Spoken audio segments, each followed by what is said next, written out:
Assalatu wassalamu ala asyrafil anbiya wal mursalin Sayyidina Muhammadin wa ala alihi wa sahbihi ajma'in, amma ba'du. Para pemirsa, para kaum muslimin rahimakumullah, alhamdulillah kita dapat berjumpa lagi dalam keadaan sehat walafiat, dan mudah-mudahan kita selalu dalam lindungan Allah, juga selalu mendapatkan hidayah hingga kita berjalan di jalan yang benar, di jalan yang Allah ridhai. Para pemirsa,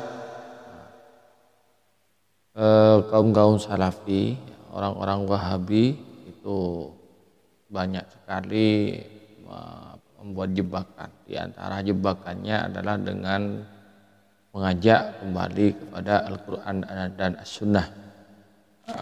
Kita kan tidak pernah kemana-mana, tidak pernah keluar dari Al-Quran dan Sunnah melalui pemahaman para ulama-ulama. Ini semuanya dari Wahabi. Mari kembali kepada Al-Quran dan Sunnah, mari kembali kepada Al-Quran dan Sunnah. Nah, kalau mengikuti mereka, Pak Besa, mereka kembali kepada Al-Quran dan Sunnah dengan pemahamannya sendiri, tidak memenuhi pemahamannya ulama salaf. Sehingga Quran yang dipahami adalah Quran terjemahan. Nah, kalau orang awam diajak kembali kepada Al-Quran dan Sunnah, jangankan memahami, bacanya sudah banyak yang salah. Bacanya pun sudah kerepotan, bagaimana memahami. Para pemirsa,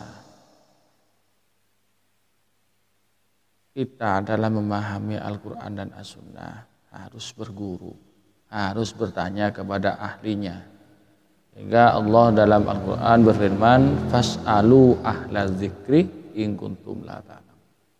Bertanyalah kepada orang yang tahu, kepada orang yang ahli di bidangnya, di bidang pemahaman Al-Quran ini, yaitu ulama-ulama tafsir. Sehingga kita kadar kaum santri, yaitu di mana-mana tafsir Jalalain itu sudah menjadi langganan.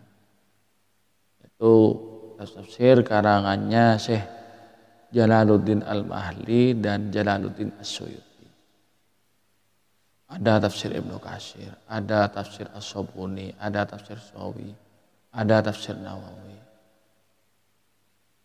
Tapi jangan baca sendiri. Nanti pemahamannya kita itu enggak takut enggak nutut. Kita seberapa cerdaslah kita. Kita perlu guru yang menuntun. Perlu guru yang paham di bidang ini. Kalau kita sembarangan, maka kita akan tersesat. Kita memahami Al-Quran yaitu perlu ada ilmu-ilmu yang bisa memahami Al-Quran. Satu, kita harus paham, belajar dulu ilmu nahwu sorof, itu tentang tata bahasa.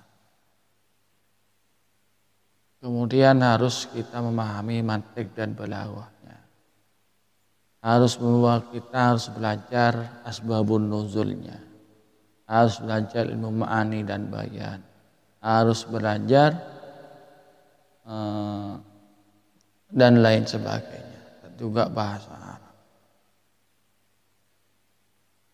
Nah, tanpa itu kita tidak paham.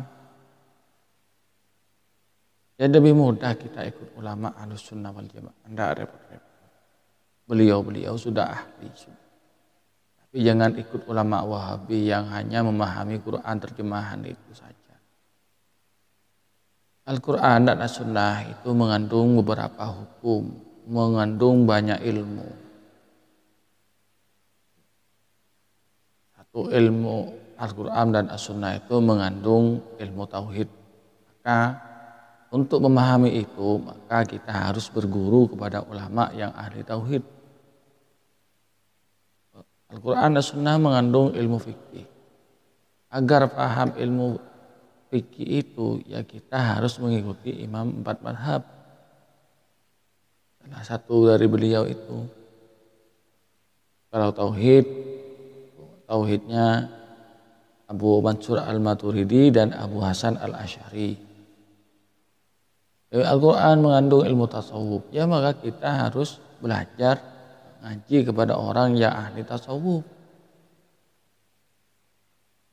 Al-Quran mengandung kata-kata sera, mengandung ilmu pengobatan. Ya kita belajar, kalau mau tahu belajar pada orang yang ahli pengobatan. Intinya belajar pada ahlinya, bukan kepada orang-orang Wahabi yang hanya bisa ngomong. Mereka hanya bacanya Al-Quran terjemahan. Suruh baca tafsir tidak akan bisa. Karena mereka tidak belajarnya bisanya cuma terjemahan saja. Ngajaknya kembali kepada Al-Quran.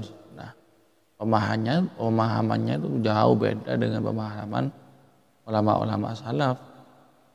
Mereka hanya memahami dengan pendapat sendiri, sehingga Nabi bersabda, "Man fassara al-Qur'an bi ra'yihi falyatabawwa maq'adahu minan nar."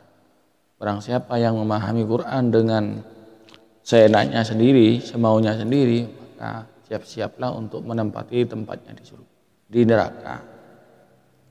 Jadi pemirsa, kita kalau ingin selamat dalam memahami Al-Quran, maka harus kita melalui pemahamannya ulama yang sudah ahli di bidang ini, bukan kepada orang-orang Wahabi. Hanya itu pemirsa yang dapat saya sampaikan, mudah-mudahan bermanfaat. Kurang lebihnya mohon maaf. Akhirul kalam. Assalamualaikum warahmatullahi wabarakatuh.